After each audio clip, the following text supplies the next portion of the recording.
Now that she's taking a break and has left us to our own devices, I thought it would be interesting to take a look at what a trip to Mecca would actually mean for Foodie Beauty. In this video, we'll explore the meaning of Umrah, talk about what it's like to visit Saudi Arabia in general, and think about what this might all mean for Foodie and Salah. Let's start by hearing what Foodie has to say about this upcoming travel plan. Excited for that. And then after Ramadan, we're planning to do Umrah together, go to Mecca. So that will be a trip. That's in Saudi Arabia.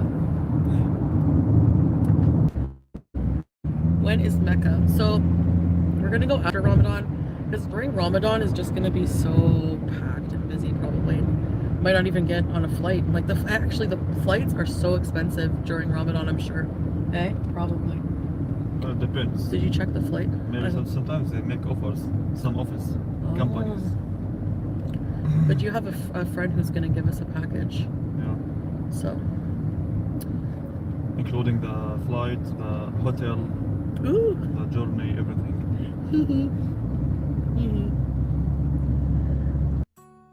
Now let's take a look at Umrah, what it means and what it actually entails. As always, I'll post links to my sources in the description box.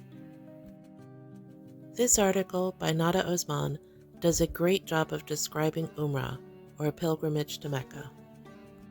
The important thing to remember is that Umrah isn't just a trip to Mecca, rather it's a holy pilgrimage with lots of different steps to it. Its purpose is something of a spiritual reset for Muslims, and it's something that people aspire to do. They save up for it like it's a dream vacation, not an obligation. Millions of people make the trip throughout the year, and it's something that Salah has probably wanted to do for a long time. The best way to describe Umrah is that it's a set of devotional acts performed at holy sites. To get started, Foodie and Salah will first have to travel to Saudi Arabia. This is usually done with a flight directly into Saudi, and this is the beginning of their expenses for this big trip. The Saudi government has a whole bunch of rules and regulations surrounding Umrah and Hajj, including medical clearances, visas, and other things that have to be taken care of beforehand. There are lots of moving parts to this travel plan, including where they'll stay, transportation, and how and when to complete the devotional acts. According to Foodie, the general plan is to go right after Ramadan, which puts them in Saudi Arabia at the end of April, beginning of May. You know how Foodie is always saying that as a Muslim woman she has to be modest?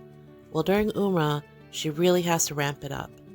She won't be able to wear any makeup or perfume or use any additional products, and they shouldn't have any cursing or bad language between them. Once they officially state their intentions to go on Umrah, which is usually done on the plane, everything starts. As pilgrims, Foodie and Salah will then change into very plain garb. For Salah, that means 2 pieces of white cloth, and for Foodie, her basic black abaya and hijab. After stating their intentions, Foodie and Salah will then make their way to the Kaaba. This is the iconic black structure you see in most pictures of Mecca. Once they reach the site, they'll have to circle it 7 times. Now, depending on how crowded this is, they may do it on that main ground floor or on one of the upper balconies. The further away you get from it, the longer each lap is. After that, the next devotional act is to walk between 2 mountains 7 times for a total distance of over 2 miles. This is now done in an enclosed terminal with intermittent breaks for holy water or Zamzam water. After the 7th stretch is done, the pilgrims say a final prayer and the Umrah is considered complete. At this point, many of the male pilgrims will then go to a barber to have their heads shaved. Once Umrah is completed, then the pilgrims are no longer required to adhere to the stricter regulations of behavior. So as you can see, there's a lot more to Umrah than just a trip to Saudi.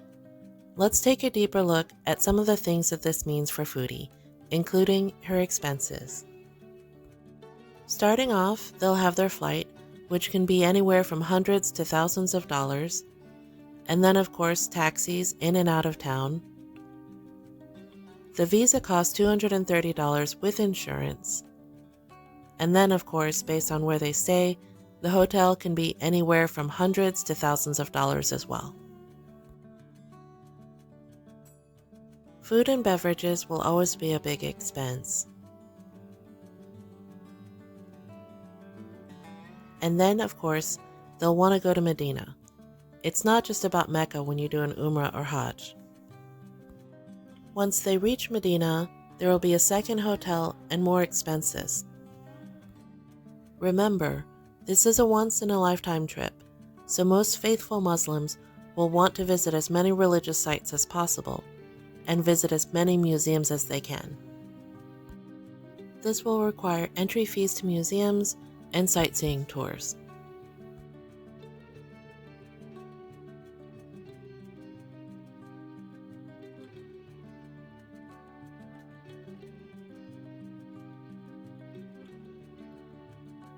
Another big thing that this trip means for Foodie is lots of walking.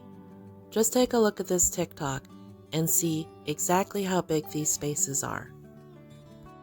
When she talks about needing to build up her stamina for Mecca, this is what she means.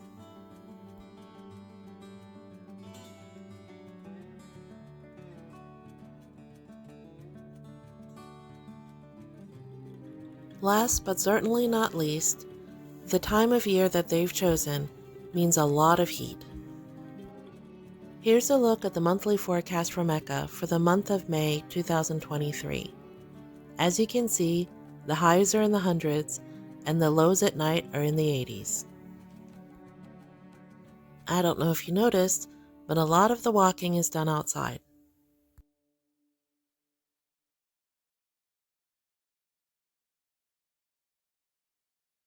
So in closing, I can't help but wonder if Salah has actually filled Foodie in on what this trip really entails and what it means for her to have to get in shape for it.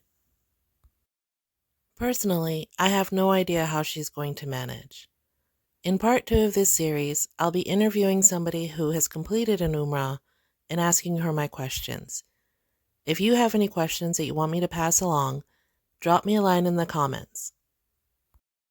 She already knows about Foodie, so it's okay if the questions are a little weird. I'd love to hear from you.